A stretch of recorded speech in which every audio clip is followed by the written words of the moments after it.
যে সৃষ্টিকর্তা ছাড় দেয় কিন্তু ছেড়ে দেয় না। আওয়ামী লীগের রাজনৈতিক মানে ভিকটিম হলে আমরা, বিএনপি জামাত তো আমাদেরকে রাজনৈতিক ভিকটিম না, তার দ্বারা আমরা তো অত্যাচারিত না। যদিও এটা নিয়ে রিউমার অনেক, সে রিউমারটা হচ্ছে তাদের সঙ্গে বিরোধ হচ্ছে ক্ষমতা দখলের আওয়ামী লীগ, আমাদের সঙ্গে তো তাদের কোনো বিরোধ না। এবং জামাত আজ পর্যন্ত জামাতের নামে যুদ্ধাপরাধ অমক তমক এগুলো নানান কিছু হয়, সেটা তো তাদের পলিটিক্যাল, আমাদের তো না। আমাদের সম্পত্তি এনিমি প্রপার্টি করে তো জামাত দখল করেনি। আমাদের বিভিন্ন মন্দির একবার মানে জায়গা দখলের ব্যাপারে অনেকে অনেক কথা বলে, জামাত তারা আমার জায়গা দখল করে না। তো সব দিক দিয়ে আমরা মনে করি যে জামাত ক্ষমতা আসলে কি হবে সেটা হচ্ছে পরের ব্যাপার, কিন্তু বর্তমান সময় থেকে আমরা অতীত পর্যন্ত যা দেখছি জামাত দ্বারা তো আর আমরা নির্যাতনের শিকার হই নাই।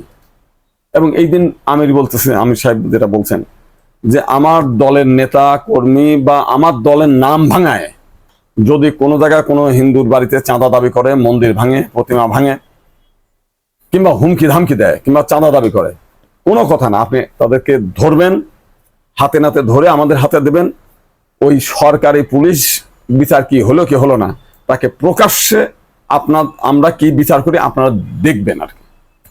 তাহলে এত বড় একটা সিওরিটি আপনি কেউ দেয় নাই আমাদেরকে কখন। ছাত্রলীগ তো কোনোদিন মন্দির পাহারা দেয় নাই, আওয়ামী লীগ তো আমাদের কোনো মন্দিরে যে একটি রাত যাপন করে নাই।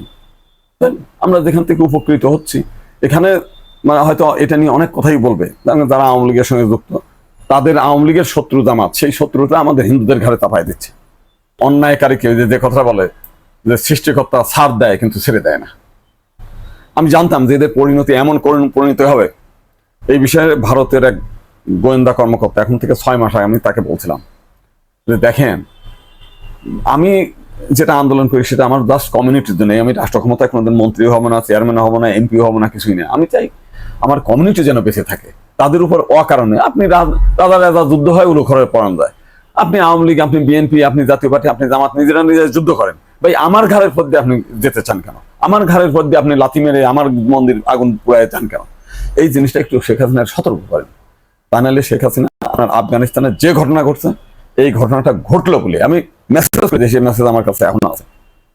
সে আমার সঙ্গে ঝগড়া করে, হ্যাঁ আপনি আফগানিস্তানের সঙ্গে তুলনা করছেন, আপনি জানেন কি আছে শেখ হাসিনা আমাদের প্রিয় মানুষ, আমরা যা বলবো তাই হবে, তার দেখার দায়িত্ব আমাদের, আমরা কি ঘোড়ার ঘাস কাটি, অমক করি তমক করি।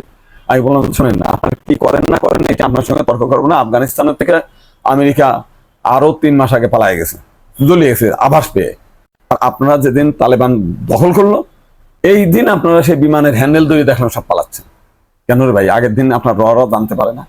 আপনার প্রতিবেশী নেপাল আপনার বিরুদ্ধে, আপনার প্রতিবেশী শ্রীলঙ্কা আপনার বিরুদ্ধে, আপনার প্রতিবেশী মালদ্বীপ আপনার বিরুদ্ধে। কেন? প্রতিবেশীর সঙ্গে সবসময় সদ্ব্যবহার থাকবে। আজকে বাংলাদেশের মধ্যে এই অবস্থা, কেন এইগুলো করেন কেন?